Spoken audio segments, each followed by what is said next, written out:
Okay, so today we're at Silver Springs Park, and we're going to go check out the glass bottom boat and maybe finally actually see some gators. So my understanding is the boat ride's supposed to be 10 for seniors, 11 for adults, but I'll double check all that and show you when we get there.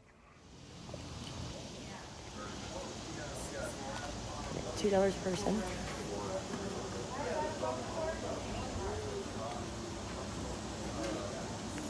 Okay, so for our entrance and our glass bottom boat tour for the two of us, it was $28.65 total. So I'm not exactly sure how that broke down. It said $12 a person on the boat, but I think that was our parking too. that was that's everything we paid was $28.65 for two of us. So that's where we'll tag it at. Here's the Ocala. It is a U.S. Coast Guard licensed vessel, and as such, we're going to have a safety orientation as we get underway, and we're going to talk about three things real quick. Two for the Coast Guard, one for me. And that one for me is the most important. You can take all the pictures and videos you want, folks. Help yourself. But if I'm on me in one of them pictures or videos, would you do me a solid? Give me a heads up so I can sit up, suck it in, and put a face on.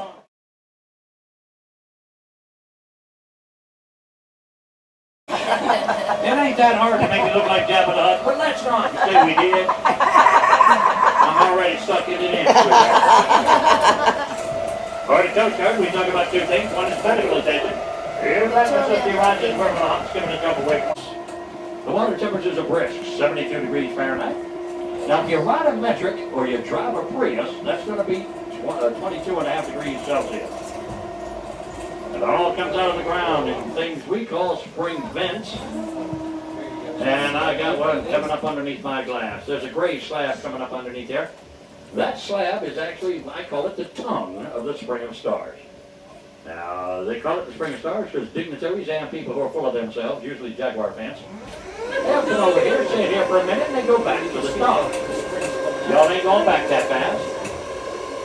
23 feet down, pumping out 230 to 250,000 gallons an hour into this river. A couple of small fish, tiger shark right there. Those things are called piranha wannabes. Okay, technically they're called bluegill. Anybody see a movie called Creature from the Black Lagoon? Yes. La Criatura de Laguna Negra. All of the underwater scenes in that iconic 1954 movie were filmed here. And the cave that he kept coming in and out of, is that cave right down there. Okay. That is Creature Cavern down there. There's a 500,000 gallons of water an hour coming out there. Now, these first two spring vents I've shown you are called horizontals. That means they go from left to right. The next one's a vertical. It's just a hole in the ground. But as hole in the ground goes, it's a pretty good size one. 400,000 gallons an hour, making it the largest vertical in the state. 400,000 gallons an hour. This is the Abyss. Now, I'm not really sure why they felt the need to change the name. If you think about it, bridal chamber and abyss basically mean the same thing.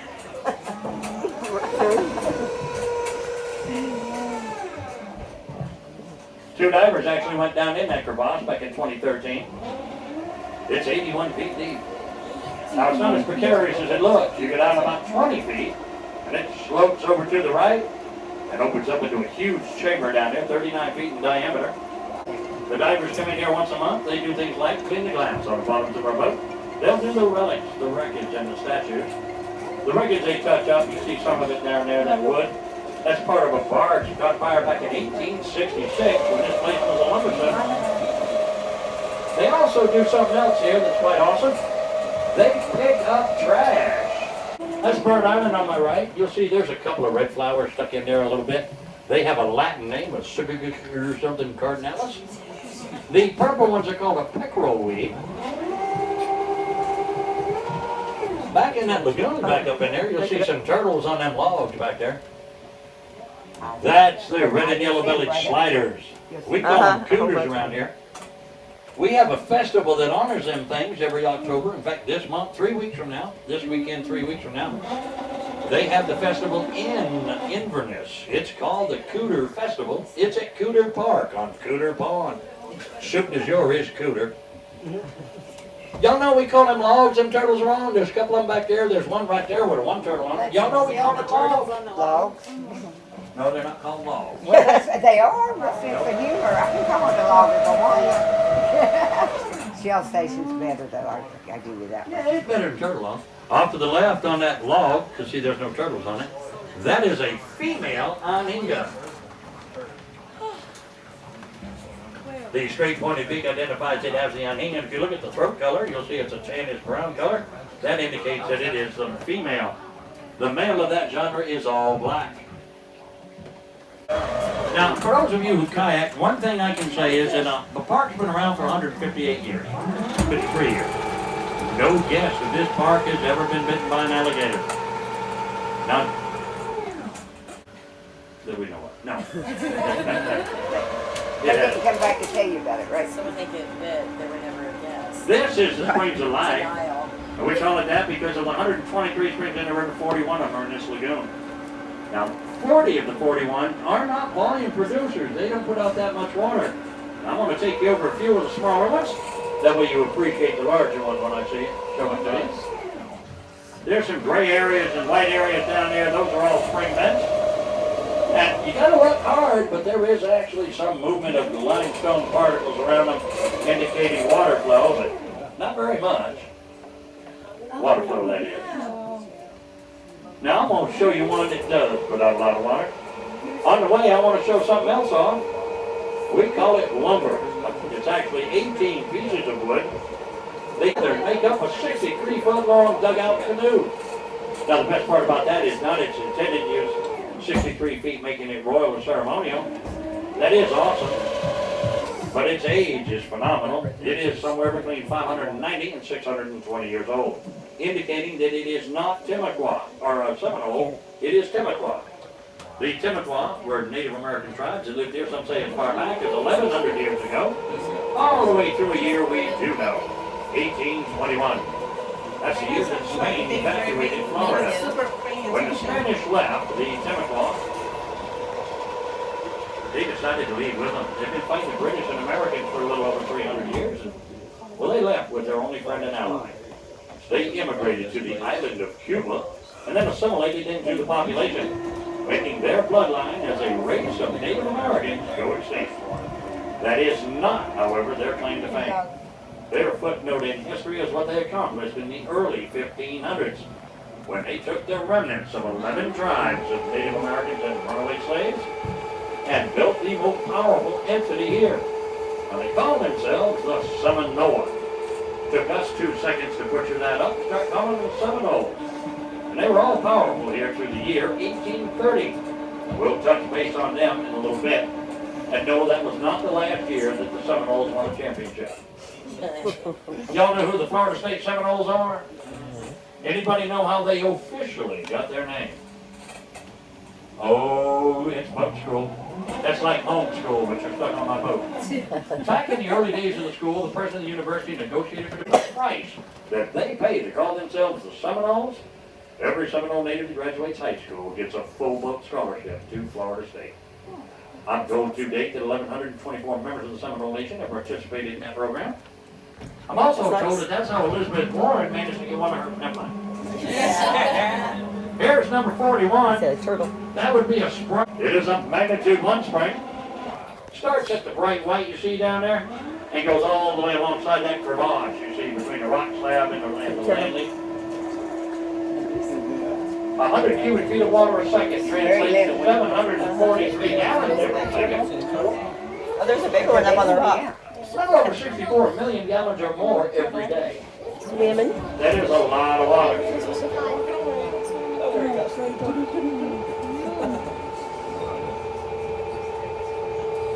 Off to my right, as I turn around here, you'll see a bush with some red berries on it.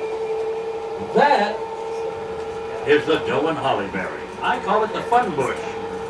You see, that berry will not only ripen on that bush, it ferments on the bush. Before you tell me to pull over, you eat a few of them things, you're going to get sick. The rhesus macaque monkeys we have here in the park, they just get super stupid. I've seen them where that bird is sitting right there with a clump of them berries in their hand, eating away and just oblivious to the rest of the world. That is a male alligator right there. You saw a female earlier. This is the male. Yeah, you've While been they're looking, suck it in. Oh, there he is. Where? He's right here. In the I'm grass. going to do a U-turn for those of you on the other side. Yeah. But I'm just letting these guys soak it in for a second. He's a Anybody little know how to measure the guy. length of a living alligator? With a ruler. Who that is? I've said there's only room for one smart ass on the boat. From a distance. Just so you know, from the center of its eyes to the tip of its snout, that distance in inches will correlate to its length in feet. Oh. That one is about 5 foot, give or take. Oh my God. And that is the best that I can do for you, because to be honest with you, I don't have enough testicular fortitude to get out there and measure it for you.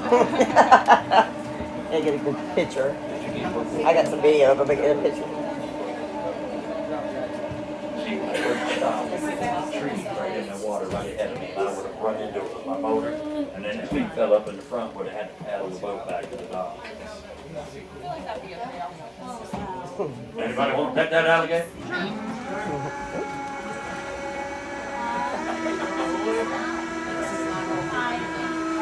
can't believe that bird's not moving. It's playing dead.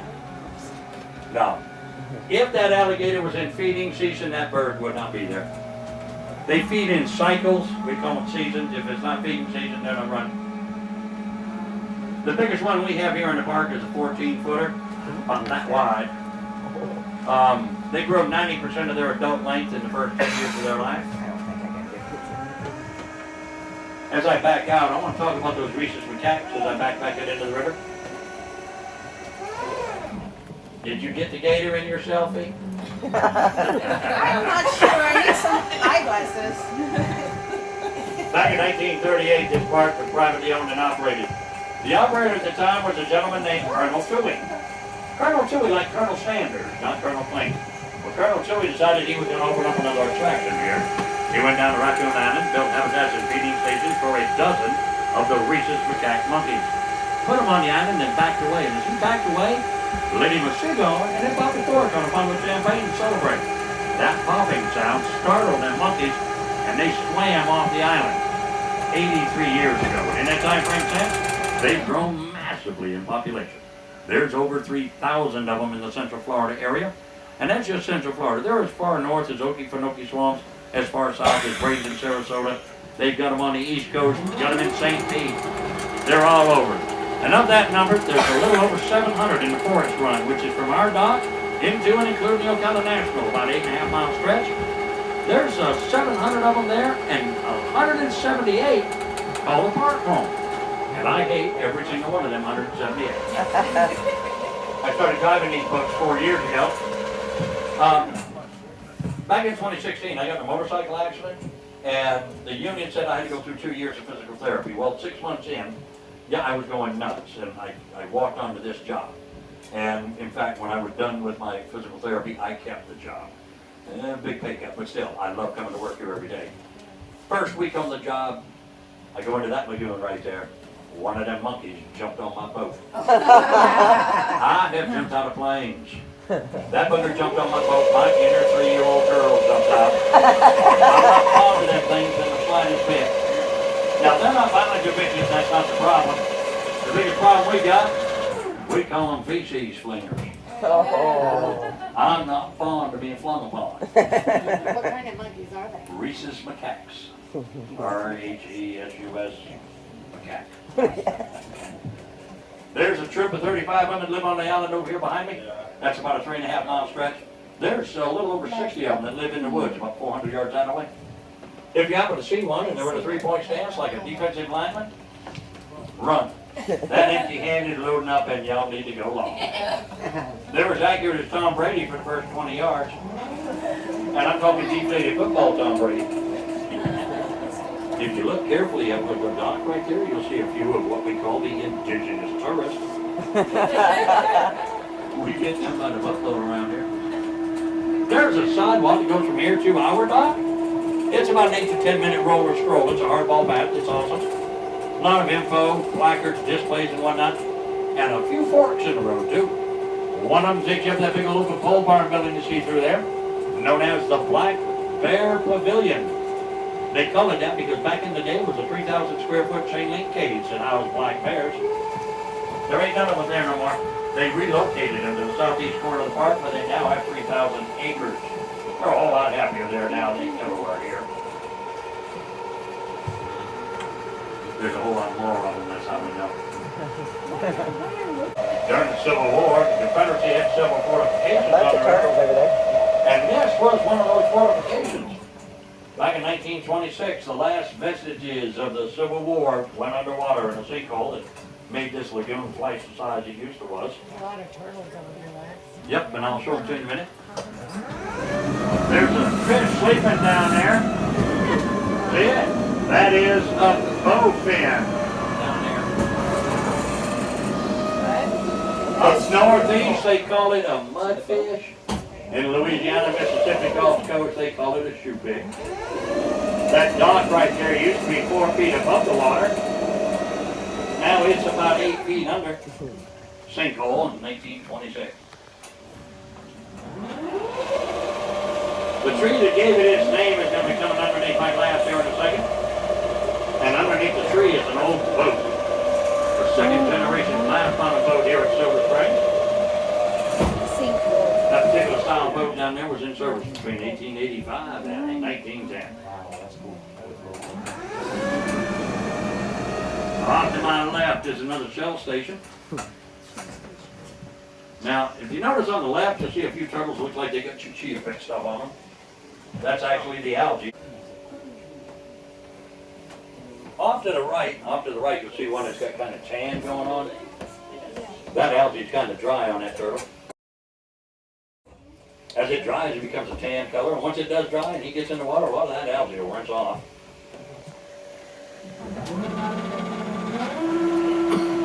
Takes a few rinses and repeats, but it does come off.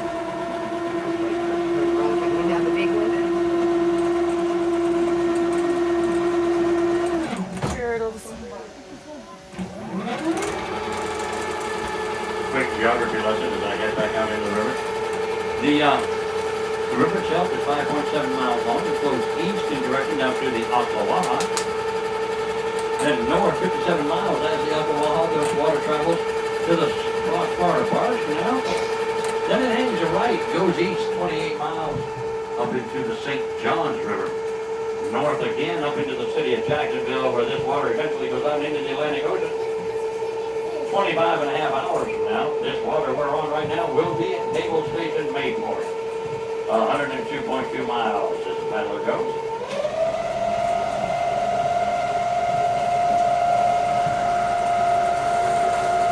That sidewalk I told you about goes right off to there. It comes around here, just full of trees. There's another fork in the road. Goes up to the big old ladies building you're going to see on the right through the street. Known as the Mansion. Built back in 1993 as a concert venue. The likes of Reba McIntyre, Clint Black, Travis Tritt, REO Speedwagon, Willie Nelson, Charlie Daniels, Eddie Money, the Guess Who. All played up on that platform. That's just a few of the many bands that have played here over the years. The last concert series we had here had several bands, and one of them was a guy named Glenn Campbell. That wasn't his last, but ours. Right after that concert is when this place officially became a state park. Well, state parks are closed from dark until dawn. It is tough as nails to have that romantic candlelight or that spontaneous flick-and-make moment at 2 in the afternoon. Unless you're at a Willie Nelson concert, but that is a totally different tour. I was 15 years old when I first heard Glenn Campbell. That tells my age, but that's about where I was at. Back in 1868, the park was recognized as officially open. Privately owned and operated all the way through 1993. Now in 93, the state got their hands on it because the park had gone through 20 years of competition with the likes of Disney, SeaWorld, and Busch Gardens for over 20 years. And well, they didn't win, place, or show in that competition. State picked it up and hired a concessionaire or contractor to run it for them for 30. But 19, almost 20 years into that contract, that concessionaire, Palace Entertainment, paid the state That's when the Park Service got the park. The insurance company from the state came in and surveyed the property at the termination of that contract and determined that they needed to spend roughly $40 million to open it up as an amusement park. They didn't have the budget, so they gave it to the Park Service, who shut it down and got rid of the amusement park after it. All of our topiary that we had here that rivaled Disney is gone. All of our flower gardens that we had here that rivaled Busch Gardens, they're gone. The petting zoo that we had here, absolutely no rival to it. They picked it up in its entirety and relocated the whole petting zoo over to the Homosassa Springs State Park. Now the Park Service got it, and their mandate is to revert this river back into the pristine river and swamp that it once was. And in that regard, they've been batting 1,000. The nitrate levels have decreased by almost 30%. The water, everything about this park is getting more and more pristine, raw, and gorgeous swamp. That's a male on hanger right there doing the Karate Kid pose just out of the water. Notice he's flapping his wings. Go with your tail feathers. Oh, you're not going to do it in front of me, huh? The Audubon Society calls them things total wettables, meaning even their quills fill up with water. They don't shed water like a duck, and that's how they get rid of it. Or 15,000 years ago, we had a sinkhole action here that created this river. It ripped an opening into the aquifer, 6 feet high at its highest point, 57 feet around the circumference, pumping out in the neighborhood of 520 to 550 million gallons of water every day. Roughly 21 million gallons an hour, making it the largest freshwater spring vent in the Western Hemisphere.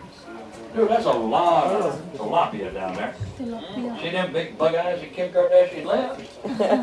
Oh, you think I'm kidding? You put Ruby Red on there, you'll see Caitlin, I guarantee it. And the hole in the wall coming up underneath our front glass is Mammoth Springs. Now, that is some awesome water in there. There's 14 bottle companies taking it out of the aquifer, but they're not taking it out of the river. It's awesome water, folks. It really is. It just don't bottle worth the who. Oh, and speaking of who, Jimmy Buffett did a movie here in 2008 called The Who. Doris Day did The Glass Bottom Boat. Jerry Lewis did Don't Give Up the Ship. Smoking the Bench Tree with Burt Reynolds and Jackie Gleason. Burt Reynolds did another movie here called Sam Whiskey back in the day.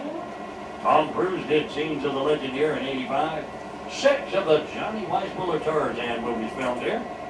And the 3 of the best movies ever made. Moonraker, Thunderball, Never Say Never Again.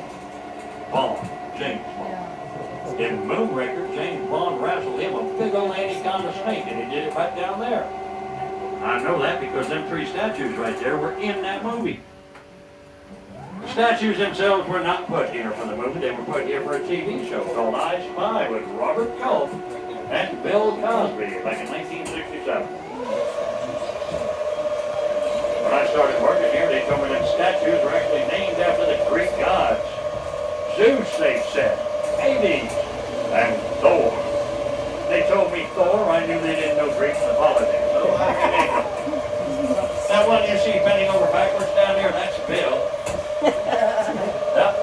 That one next to him leaning forward, that's his neighbor Harvey. And that one over there all by himself leaning left, that's Bill. No, I didn't blow it, that's Bill, Harvey, and Bill. Now Bill, as in left-leaning Bill, not bending over backwards Bill. The left-leaning Bill is the more popular of the trio. Since he wrote a book with a fella named Patterson. Them statues are 7 feet tall. They're on a ledge 25 feet down. That means there's only 18 feet between us. Anybody want a selfie with the Greek god statue, by the way? No, not these statues. No, that's Bill, Harvey, and Bill. They're Florida crackers. The Greek god statues are up in that ballroom up there. The only bad thing about them is they represent the end of the 30-minute tour. I'm going to turn and head back away. Oscar's coming in. He caught up to me. As they do head into the dock, please remain seated till we tie up. Once we do, they'll lower the ramp. That will be your cue to escape. In my own defense and identification, gratuities or tips, as it were, although greatly appreciated, they are voluntary. And that glass that you've been looking through for the tour, that is the world's largest tip jar. Okay, so that was the glass bottom boat at Silver Springs. It was about just over $28 for the both of us. little longer than 30 minutes on the boat ride. We did not see any manatee, but we did get to see a gator finally, and bunches of fish, and the narrator is very entertaining. So hope you enjoyed.